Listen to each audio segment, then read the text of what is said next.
Bismillahirrahmanirrahim. Assalamualaikum warahmatullahi wabarakatuh.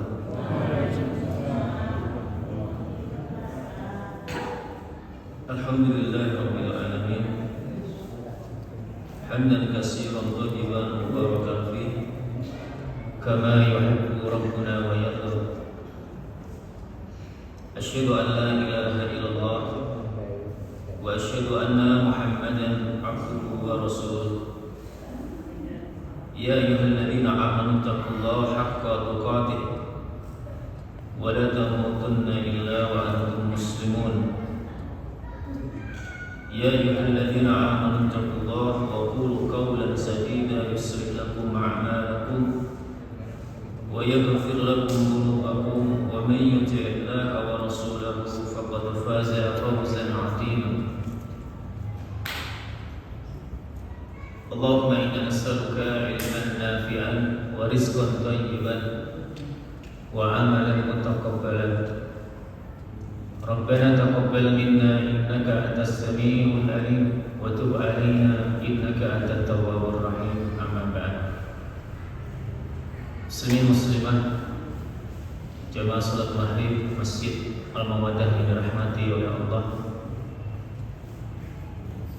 Marilah pertama kali kita panjatkan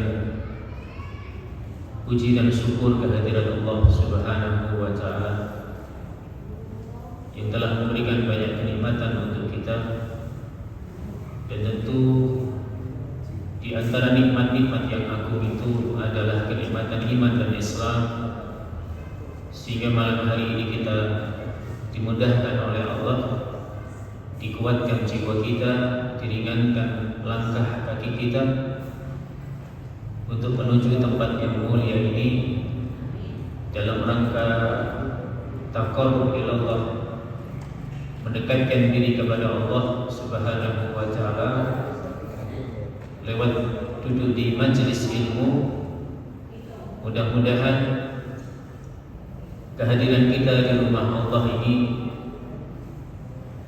Allah Subhanahu wa taala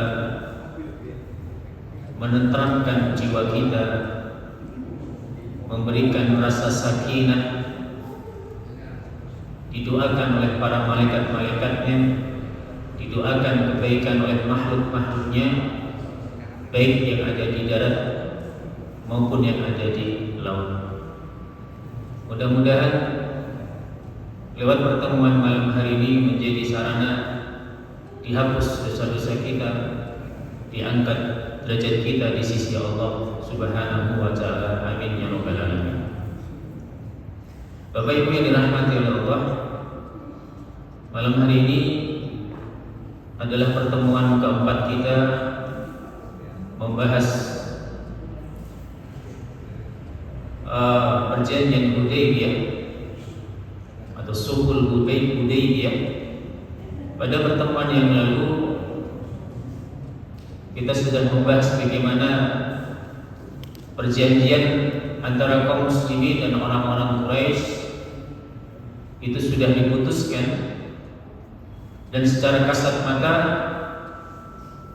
perjanjian Hudaybiyah itu sangat merugikan kaum muslimin. Itu kalau pakai kacamata manusia.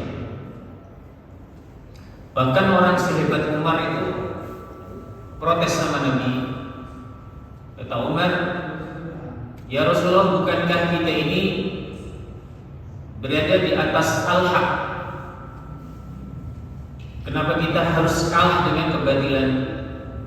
Kenapa kita harus dihinakan seperti ini? Dan bukankah Anda juga berbicara bahwa kita akan umrah di Baitullah?" Nabi Muhammad SAW tidak bisa memberikan jawaban kecuali kalimat, "Ya Umar, sesungguhnya aku ini hanya seorang utusan Allah, dan untuk perkara umrah itu aku tidak pernah mengatakan bahwa kita akan umrah tahun ini." Jawaban Nabi ternyata tidak cukup membuat Umar ini puas. Beliau kemudian mendatangi Abu Bakar As-Siddiq Dan Abu Bakar As-Siddiq memberikan jawaban yang sama. Namun jemaah yang dirahmati oleh Allah Subhanahu wa taala, kalau itu menjadi ukuran dan timbangan manusia, maka ketika diturunkan surah Al-Fat ayat 1, Inna fatahna laka fatham mubina, sungguh kami telah memberikan kepadamu wahai Muhammad dan orang-orang muslim kemenangan yang nyata. Maka awalnya itu para sahabat Nabi berdebat tentang surah Al-Fat ini. Apa sebenarnya tema besar di dalam surat Al-Fat itu? Mereka mengatakan bahwa Inna fatahna laka fatham mubina itu berbicara tentang pembukaan kota Mekah, Fathu Mekah, yang terjadi 2 tahun setelah perjanjian Hudaybiyah. Tapi Abu Hurairah, kemudian Abdullah bin Abbas, Abdullah bin Umar, dan pakar-pakar hadis itu mengatakan bahwa surah Al-Fat ini bukan bicara tentang Fathu Mekah, tapi ini berbicara tentang perjanjian Hudaybiyah. Jadi 2 tahun sebelum terjadi Fathu Mekah itu Allah sudah memberikan isyarat, kamu akan menang, kata Allah. Padahal posisi perjanjian Hudaybiyah itu menurut sebagian sahabat itu merugikan kaum muslimin, itu menghinakan kaum muslimin. Tapi Allah sampaikan Inna fatahna laka fatham mubina, ini adalah kemenangan yang nyata, kemenangan yang agung. Jemaah yang dirahmati oleh Allah Subhanahu wa taala,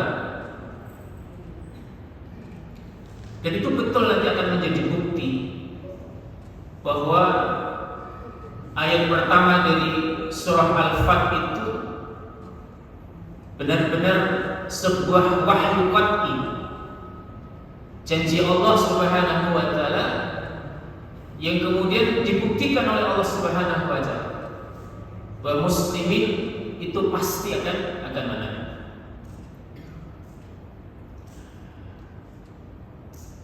Ketika perjanjian itu sudah disepakati oleh kaum muslimin dan orang-orang Quraisy, itu sahabat masih protes. Kata mereka, ya Rasulullah, apakah kami orang-orang muslim ini harus setuju dengan perjanjian ini? Rasul sallallahu alaihi wasallam bersabda, "Man atahum minna fa'adahu Allah, wa man atana minhum faradadnahu ilaihim, ja'ala Allahu lahu farajan makhrajan." Kata Rasul, barang siapa yang datang dari kalangan muslimin kepada mereka orang-orang Mekah, maka aku berdoa kepada Allah Subhanahu wa taala, semoga Allah menjauhkan dari hal ini. Kan kemarin kesepakatannya gitu ya. Kalau ada orang Madinah datang ke kota Mekah, maka orang Mekah tidak punya kewajiban untuk mengembalikan orang Islam itu kembali ke kota Madinah. Tapi kalau ada orang Madinah keluar dari kota Madinah, murtad gitu, murtad kembali ke kota Mekah, maka orang Mekah tidak punya kewajiban untuk mengembalikan ke kota Madinah. Maka apa yang terjadi, Pak? Apakah ada nanti orang-orang Muslim yang murtad? Ada. Orang Madinah, orang yang sudah hijrah itu murtad, keluar dari Islam, kemudian kembali ke kota Mekah, ada? Tidak ada. Tidak ada. Ini berkat doa Nabi tadi. Maka untuk urusan orang yang datang dari kota Madinah menuju Mekah, mudah-mudahan Allah menjauhkan dari itu. Tapi sebaliknya, kalau ada orang Mekah yang berhijrah ke kota Madinah, kemudian kita harus mengembalikan kepada mereka, karena itu perjanjian kita harus dikembalikan, maka mudah-mudahan Allah memberikan kemudahan dan mencarikan jalan keluar untuk mereka. Itu kata Nabi Muhammad SAW. Jadi apa ya? Nabi itu nanti tulus gitu. Karena ini semua adalah wahyu. Ini adalah perintah Allah. Meskipun di mata orang-orang Islam itu muslimin dirugikan, tapi tidak di mata Allah Subhanahu wa Ta'ala.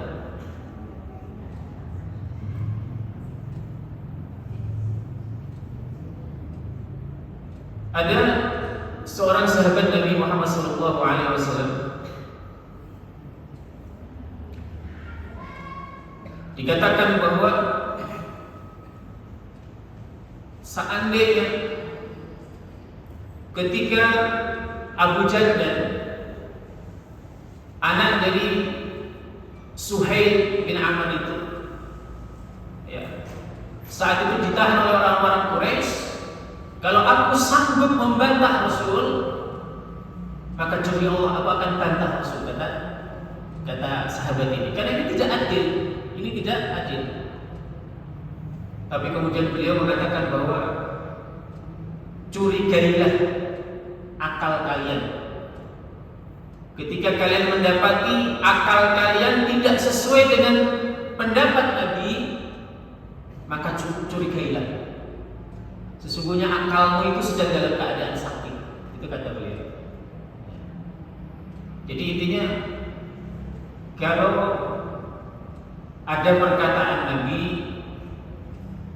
yang itu sahabat itu kemudian menolak karena pakai ukuran manusia tadi, maka hati-hati dengan akalmu itu, ya. Bisa-bisa akal kita itu sedang dalam keadaan rusak. Rasulullah SAW juga menegaskan di dalam sabda beliau, "Walladzi nafsi biyadihi la yas'aluni al-yawma quttatan ya'adduna biha hurmatillah illa a'taituhum iyyaha." Demi zat yang jiwaku di tangannya, tidaklah mereka memintaku suatu perkara yang mereka itu mengagungkan kehormatan Allah. Apa maksudnya kehormatan Allah itu? Keinginan untuk berdamai dengan muslimin. Itu lihat, orang Mekah itu memusuhi Nabi itu lebih dari 15 tahun dengan permusuhan yang luar biasa. Tapi justru mereka yang minta damai. Minta damai. Dan damai itu di dalam syariat Islam termasuk sesuatu hurmatullah, kehormatan Allah Subhanahu wa Ta'ala. Jadi Islam itu sesuai namanya. Ya. Apa itu arti Islam itu? Damai, ya. Damai, selamat, itu Islam. Maka Islam itu adalah agama yang sangat mencintai perdamaian. Bahkan ketika orang-orang kafir meminta damai kepada Nabi, maka Nabi membuka jiwanya, melapangkan hatinya untuk membuat kesepakatan damai. Maka sebenarnya Islam itu, Bapak Ibu, sangat menjauhi segala macam bentuk pertumpahan darah. Itu dihindari sama Islam sebenarnya. Tapi kalau ada orang yang mau memusuhi Islam, maka pantang bagi orang-orang beriman itu mundur dari pertempuran. Nah, itu. Jadi Islam itu cinta damai, tapi kalau ada musuh yang mengganggu agama Allah, orang-orang Islam tidak akan pernah meninggalkan medan pertempuran. Itu orang-orang beriman. Allah Subhanahu wa Ta'ala berfirman, "Was-sulhu khairun." Sesungguhnya perdamaian itu adalah sesuatu yang lebih baik. Damai itu sesuatu yang lebih baik. Allah juga berfirman di dalam surah Al-Hujurat, "In ta'ifatani minal mu'minin iktatalu fa aslihu bainahuma." Dan jika ada dua golongan dari orang-orang mukmin berperang, maka damaikanlah antara keduanya. Jadi kalau dengan orang-orang kafir saja, kalau mereka minta damai, maka kita harus buka jiwa kita untuk damai. Apalagi yang bertikai ini adalah orang-orang beriman. Ya, maka kita punya kewajiban untuk mendamaikan mereka. Innamal mu'minuna ikhwah fa aslihu baina akhwaykum. Sesungguhnya orang-orang mukmin itu adalah bersaudara. Ya. Jadi namanya saudara. Kalau saudara kita yang lain punya salah, maka dinasihati. Mereka punya aib, ditutup-tutupi, jangan dibuka. Ya. Mereka pernah lalai dari jalan Allah, kita luruskan kembali, kita ingatkan mereka. Itu pentingnya saudara. Rasul sallallahu alaihi wasallam juga bersabda, "Ala ahbirukum bi afsala min darajat siyam was-salat was-sadaqah?" Qalu bala, qala salahu dhatil baini fa inna fasada dhatil baini hiya al-halaqah. Maukah aku beritahukan kepada kalian perkara yang lebih utama dari saum, dari sholat, dari sedekah, kata Nabi. Maka para sahabat berkata, tentu ya Rasulullah. Maka Rasulullah sallallahu alaihi wasallam bersabda, kalian mendamaikan saudara kalian yang sedang berselisih. Karena rusaknya perdamaian itu di antara kalian adalah perusak agama. Jadi kalau ada saudara kita yang sedang berselisih, Bapak Ibu, jangan dikompor-kompori, tapi berusaha didamaikan mereka. Karena perselisihan di antara orang-orang beriman itu menjadi sarana perusak agama. Ya. Dan masya Allah, orang yang mendamaikan dua orang yang bersaudara ini itu akan mendapatkan keutamaan di sisi Allah Subhanahu wa Ta'ala. Ya. Jangan kita kemudian ngadu domba, ya, namimah, bahaya. Orang namimah ngadu sana ngadu sini, diadu, ya, dia ngomong begini, dia ngomong begini. Tujuannya apa? Supaya semakin runcing permusuhan di antara orang-orang beriman. Ini dosa besar, ya, dosa besar. Rasul pernah suatu hari, Bapak Ibu, itu mendapatkan kabar orang-orang Muslim di Kuba itu sedang berselisih. Bahkan di antara mereka itu ada yang saling melempar batu. Maka kata Nabi, ayo kita datangi mereka, kita selesaikan urusan mereka, kita damaikan mereka. Kuba itu jaraknya lumayan jauh dari kota Madinah, 5 km. Itu Nabi sempatkan mendatangi mereka, kemudian mendamaikan mereka. Ya. Maka perdamaian ini memang harus kita jaga. Dan tentu kalau orang-orang beriman ini saling berselisih, saling bertikai, kira-kira yang senang siapa? Siapa yang senang? Musuh-musuh Islam. Musuh-musuh Islam akan senang. Ya. Maka para ulama kita itu memberikan kaidah kepada kita. Kalau kamu mendapati saudaramu itu melakukan sesuatu yang melanggar syariat, kata mereka, maka berikan sekian alasan untuk kalian itu bisa berhusnuzon, berbaik sangka. Kita mendapati saudara kita atau mendengar cerita tentang saudara kita dari orang lain yang cerita itu cerita yang buruk gitu ya. Maka yang harus kita lakukan adalah membuka hati kita untuk berhusnuzon, mencari alasan Supaya apa?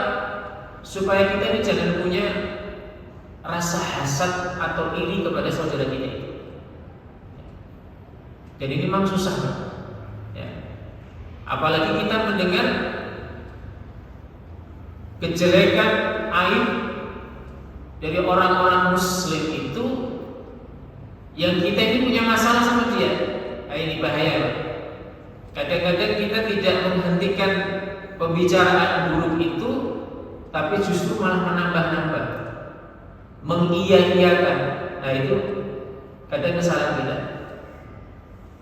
Lebih parah lagi, Bapak Ibu yang dirahmati Allah Subhanahu wa taala, kalau kita punya konflik dengan saudara kita seiman, ya. Kita nggak cocok sama seseorang, itu kadang-kadang apa, Pak?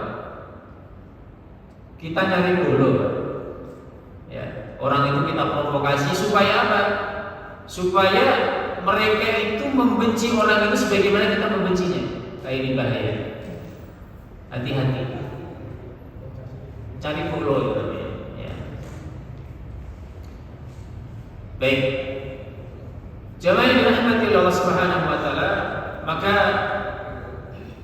disebutkan bahwa perjanjian besar Hudaybiyah itu nantinya akan menghasilkan al-fath, yaitu kemenangan bagi kaum muslimin, meskipun awalnya orang-orang muslim itu tidak senang dengan butir-butir perjanjian yang ada di perjanjian Hudaybiyah. Sahal bin Hunayf berkata bahwa perjanjian itu yang awalnya muslimin membencinya justru menjadi satu kemenangan karena adanya kemaslahatan seperti keluasan bagi kaum muslimin untuk mendakwahkan Islam ke seluruh kabilah-kabilah Arab. Bahkan kemenangan paling besar yang dengan sebab inilah semakin tersebarnya ajaran Islam, dakwah berjalan tanpa gangguan, manusia pun mulai banyak berbondong-bondong masuk Islam. Ya. Jadi perjalanan dakwah Nabi Bapak Ibu dari tahun pertama di kota Madinah sampai tahun 5 Hijriah itu ditampakkan bagaimana permusuhan orang-orang kafir Quraisy terhadap kaum muslimin. Tapi di tahun 6 Hijriah itu orang-orang yang permusuhannya sangat keras terhadap Rasul itu kemudian minta damai. Artinya apa? Bahwa ketika orang-orang Quraisy ini sudah minta damai, terjadi gencatan senjata, maka dakwah Nabi itu semakin mudah, karena gak ada yang ganggu, gak ada yang ganggu. Dan konsentrasi muslimin nanti hanya kepada masyarakat kabilah Yahudi Khaybar. Karena di Quraisy sudah selesai, maka Nabi nanti konsentrasinya di orang-orang Yahudi yang ada di Khaybar. Nanti akan ditaklukkan oleh Nabi di tahun 7 Hijriah, 1 tahun setelah perjanjian Hudaybiyah. Kemudian Sahal bin Amr berkata, padahal sebelumnya kaum muslimin tidak mampu berdakwah di luar kota Madinah, sementara orang-orang yang masuk Islam dari penduduk Mekah itu diintimidasi, disiksa, dipaksa untuk keluar dari Islam. Maka perjanjian Hudaybiyah menurut Sahal bin Amr ini adalah sesuatu yang menjadi sarana Allah memudahkan perjuangan kaum muslimin. Oleh karena Bapak Ibu yang dirahmati Allah Subhanahu wa taala, Sahal bin Amr berkata, inilah kenapa orang-orang yang masuk Islam di awal-awal Islam sebelum Fathu Mekah, jadi orang-orang Islam yang masuk di awal-awal sebelum Fathu Mekah itu, kata beliau itu jauh lebih mulia jadi orang-orang yang masuk Islam setelah Fathu Mekah. Maka Abu Bakar, Umar, Utsman, Ali itu jauh lebih mulia daripada Abu Sufyan, daripada Hindun binti Utbah. dari Suhail bin Amr, karena mereka masuk Islam duluan, Pak. Ya, masuk Islam duluan. Ditambah lagi mereka ini adalah orang-orang yang ikut di dalam perjanjian Hudaybiyah. Jadi Abu Bakar, Umar itu kemuliaannya komplit, Pak. Sudah as-sabiqunal awwalun masuk Islam ketika periode Mekah, ikut perang Badr, ikut perang Uhud, ikut perang Khandaq, ikut perjanjian Hudaybiyah, berjanji di bawah pohon, ya, Biatul Ridwan, ya. Ketika mereka berjanji hendak membalas kematian Utsman yang mereka kira sudah meninggal dunia, ya. Itu kayak apa itu, ya, kemuliaan mereka itu, ya. Makanya Rasulullah SAW mengatakan orang-orang yang terlibat di dalam perjanjian Hudaybiyah itu, kata Rasul, la yadkhulun nar ahadun mimman bay'u tahta as-sajarah.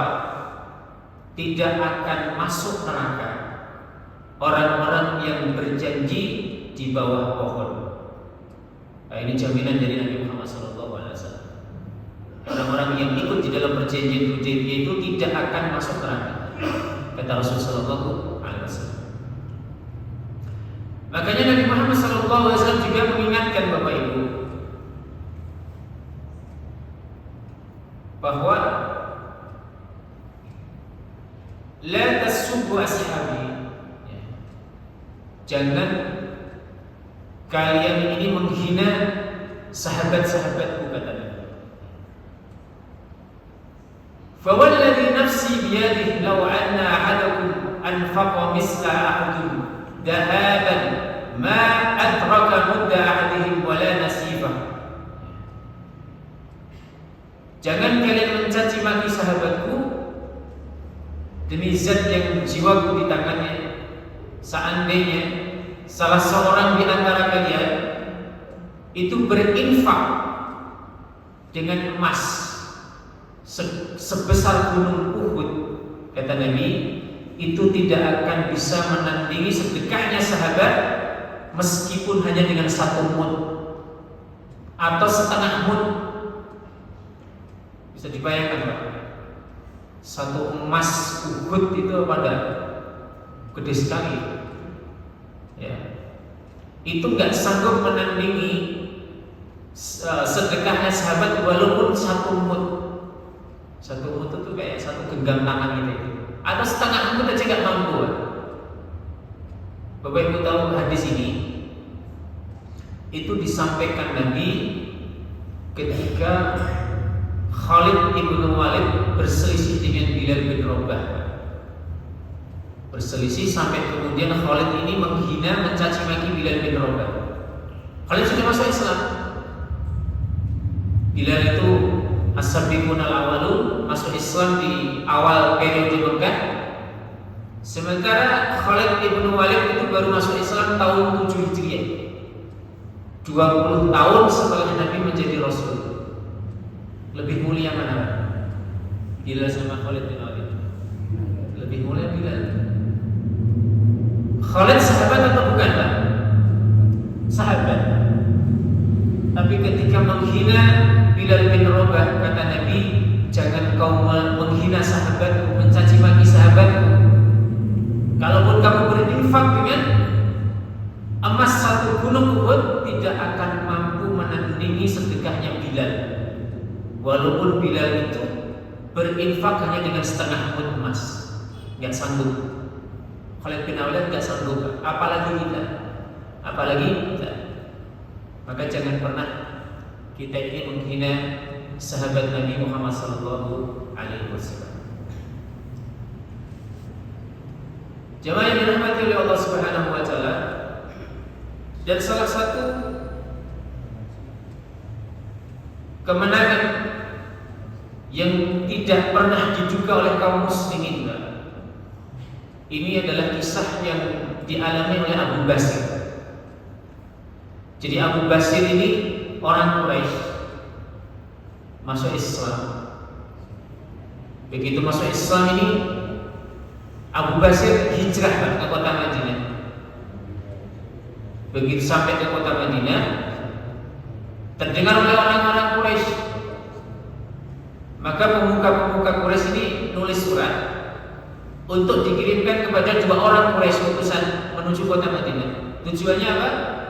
Untuk menjemput Abu Basir, dikembalikan lagi ke kota Mekah. Karena perjanjian begitu. Orang Mekah yang lari dari Mekah menuju Madinah harus dikembalikan. Nah, itu perjanjiannya. Maka kemudian 2 orang itu datang menemui Nabi, meminta supaya Abu Basir dibawa ke kota Mekah. Maka mereka kembali ke kota Mekah sampai di daerah namanya Dzul Hulaifah. 2 orang Quraisy tadi istirahat sambil makan kurma. Abu Basir melihat mereka, kemudian dia berkata kepada mereka, kata Abu Basir, demi Allah, aku melihat pedang yang kamu bawa itu adalah pedang yang sangat hebat, kata Abu Basir. Kata Abu Basir, boleh enggak kalian mengizinkan saya untuk melihat pedangmu itu? Ternyata orang Quraisy tadi itu memberikan pedang tanpa rasa curiga, dikasihkan pedangnya. Begitu dikasihkan sama Abu Basir, itu pedang gagangnya dipegang dengan sangat kuat. Kemudian pedang itu dia tebaskan di salah satu dari 2 orang Quraisy ini. Seketika mati orang Quraisy satunya. Satunya itu larinya bukan ke Mekah, tapi larinya ke kota Madinah. Lari menemui Nabi dalam keadaan ketakutan. Dia bercerita begini, ya. Maka kata Rasul, ya Abu Basir, kembali kamu ke kota Mekah. Kemudian Abu Basir berkata kepada Nabi, ya Rasulullah, bagaimana menurut pendapat Anda bila saya tidak menetap di kota Madinah dan saya juga tidak akan pulang ke kota Mekah, tapi saya akan bertempat tinggal di pinggiran pantai dan saya akan tinggal di sana. Maka sana Nabi diizinkan, Pak. Ya. Jadi beliau ini tidak bertempat tinggal di kota Madinah, juga tidak pulang ke kota Mekah. Maka Abu Basir ini menempati sebuah tempat di pinggiran pantai antara Madinah dan kota Mekah itu. Dan subhanallah, nanti Abu Basir ini bisa membentuk koloni. Orang-orang yang ada di Mekah yang ingin meninggalkan kota Mekah, mereka tahu persis, saya tidak akan ke kota Madinah karena nanti aku akan dikembalikan ke kota Mekah. Maka mereka datang bersatu bersama Abu Basir di situ. Dan termasuk Abu Jandal. Abu Jandal kemarin yang kita bahas, anak dari Suhail bin Amr itu kemudian bergabung dengan Abu Basir. Dan ternyata itu terbentuk satu koloni, jumlahnya kira-kira 300 orang. Dan itu akan menjadi duri dalam daging bagi orang-orang Quraisy. Jadi orang Quraisy itu pasti melewati pantai itu. Begitu melewati itu hartanya diambil sama muslimin, Pak. Diperangi sama Abu Basir dan kawan-kawan ini. Dan ternyata ini benar apa yang disampaikan oleh Allah Subhanahu wa taala, bahwa sahabat yang kemarin itu mengatakan bahwa Hudaybiyah itu sangat merugikan muslimin, tapi justru sebaliknya, keberadaan Abu Basir di pinggir pantai Madinah itu justru membuat kekuatan orang-orang Quraisy semakin melemah. Dan nanti ceritakan Abu Sufyan itu ngeluh sama Nabi, ngirim surat. Intinya apa? Ya Muhammad, biarkan Abu Basir dan orang-orangmu itu bergabung denganmu di kota Madinah. Padahal sebelumnya dilarang, ya. Tapi begitu mereka dalam keadaan seperti itu, mereka kemudian meminta, merengek sama Nabi agar Abu Basir dan pasukannya itu untuk bergabung bersama Nabi Muhammad SAW di kota Madinah. Dan diceritakan ketika Abu Basir itu membaca surat Nabi Muhammad SAW, itu selang beberapa hari Abu Basir kemudian wafat. Jadi belum sempat bergabung dengan Nabi, itu Abu Basir kemudian wafat di tempat tinggal di mana dia berada di pinggiran pantai antara kota Madinah dan Mekah. Jemaah yang dirahmati oleh Allah Subhanahu wa taala, ada beberapa hal yang bisa kita ambil dari perjanjian Hudaybiyah ini, bahwa kita diajarkan oleh Islam untuk menepati janji, ya, menepati janji. Meskipun perjanjian itu di mata kita adalah sesuatu yang merugikan, ya. Dan luar biasa nanti perjanjian Hudaybiyah itu kan gencatan senjatanya 10 tahun lah. Itu ternyata yang gak kuat itu orang-orang Quraisy. Baru berjalan 1 tahun mereka mengkhianati perjanjian, ya. Maka Rasulullah SAW itu mewanti-wanti kita agar jangan sampai kita ini menyelisih janji kita. Bahkan Allah Subhanahu wa taala mengingatkan, "Wala tanqudul aymana ba'da tawkidiha." Dan tepatilah janji dengan Allah apabila kamu berjanji, dan janganlah kamu melanggar sumpah setelah kalian berikrar. Nah, ini peringatan keras dari Allah Subhanahu wa taala. Allah juga berfirman, "Wa'afu bil ahdi innal ahda kana mas'ulan."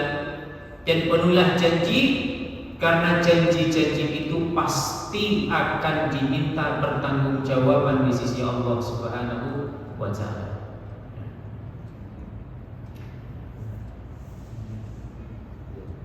Dahulu ada seorang sahabat Nabi, ya, bernama Anas ibnu Nadir. Ini sahabat yang kita sampaikan di perang Uhud. Anas bin Nadir ini ketinggalan untuk ikut serta di dalam perang Badar. Karena dia tidak ikut terlibat di dalam perang Badar, menyesal dia. Kemudian beliau berjanji, "Ya Allah, kalau kau sampaikan usiaku dan aku temukan Nabi Muhammad SAW berjihad fi sabilillah, menegakkan agamamu, maka demi Allah aku akan bergabung dengannya, dan engkau akan melihat pengorbanan yang aku lakukan terhadap agamamu ini," kata Anas bin Nadir. Waktu perang Uhud itu kan muslimin kocar-kacir. Sebagian besar itu lari ke kota Madinah. Sebagian yang lain mereka sudah melemparkan senjata-senjatanya, karena mereka mendengar bahwa Nabi Muhammad SAW itu wafat. Mereka mengatakan, percuma kita berjuang kalau Rasulullah SAW sudah wafat. Maka Anas ibnu Nadir ini muncul di tengah-tengah keputusasaan muslimin itu. Kemudian beliau berteriak-teriak, "Barang siapa yang menyembah Allah, maka sungguh Allah tidak akan pernah mati. Tapi barang siapa yang menyembah Muhammad, hari ini Muhammad telah mati. Maka apakah setelah Muhammad ini mati, kita berhenti berjuang untuk menegakkan kalimat la ilaha illallah?" Maka dia meloncat di tengah-tengah pertempuran itu, sampai kemudian beliau ini wafat, ya. Dan ketika ditemukan jasadnya Anas bin Nadir, itu ditemukan sekujur tubuhnya ini penuh luka, 80 luka-luka, dan hampir tidak dikenali kecuali oleh saudarinya. Jadi itu sudah nggak bentuk, kan? Dan saudaranya paham lewat jari-jari Anas bin Nadir, ini adalah Anas bin Nadir. Maka dengan meninggalnya Anas ibnu Nadir ini, Allah Subhanahu wa taala berfirman, "Minal mu'minina rijalun shadaqu ma 'ahadullah 'alaihi faminhum man qada nahbah wa minhum man yatadiru wa ma badalu tabdila. Di antara orang-orang mukmin itu ada orang-orang yang menepati apa yang telah mereka janjikan kepada Allah. Ya, hati-hati. Kalau sudah bersumpah atas nama Allah, maka ayat ini mengatakan bahwa Anas ibnu Nadir itu adalah orang-orang yang tidak pernah melanggar janjinya kepada Allah Subhanahu wa taala. Ya. Dan dikatakan bahwa di antara mereka ada yang gugur dan di antara mereka ada pula yang menunggu-nunggu dan mereka sedikit pun tidak mengubah janjinya. Jadi ada orang-orang yang punya cita-cita mati syahid. Ternyata setelah perang kok gak mati, maka dia tidak pernah merubah janjinya. Dia akan terus menunggu, ya Allah kapan saya mati syahid? Ini orang-orang yang disebutkan di dalam surah Al-Ahzab ayat 23 ini. Maka sekali lagi bahwa kalau kita punya janji, bahkan janji kita kepada anak kita yang masih kecil sekalipun, cucu kita yang masih kecil, itu jangan pernah dilanggar. Ya, kita menjanjikan cucu kita apa, maka itu ditepati. Ya, jangan sampai ini kan cuma anak kecil, enggak. Tapi kalau seseorang berjanji, maka apapun itu harus ditepati. Baik, mudah-mudahan apa yang kita kaji malam hari ini bermanfaat kita semua. Mari kita tutup sama-sama dengan bacaan kafaratul majlis. Subhanakallahumma wa bihamdika asyhadu an la ilaha illa anta astaghfiruka wa atubu ilaik. Wassalamualaikum warahmatullahi wabarakatuh.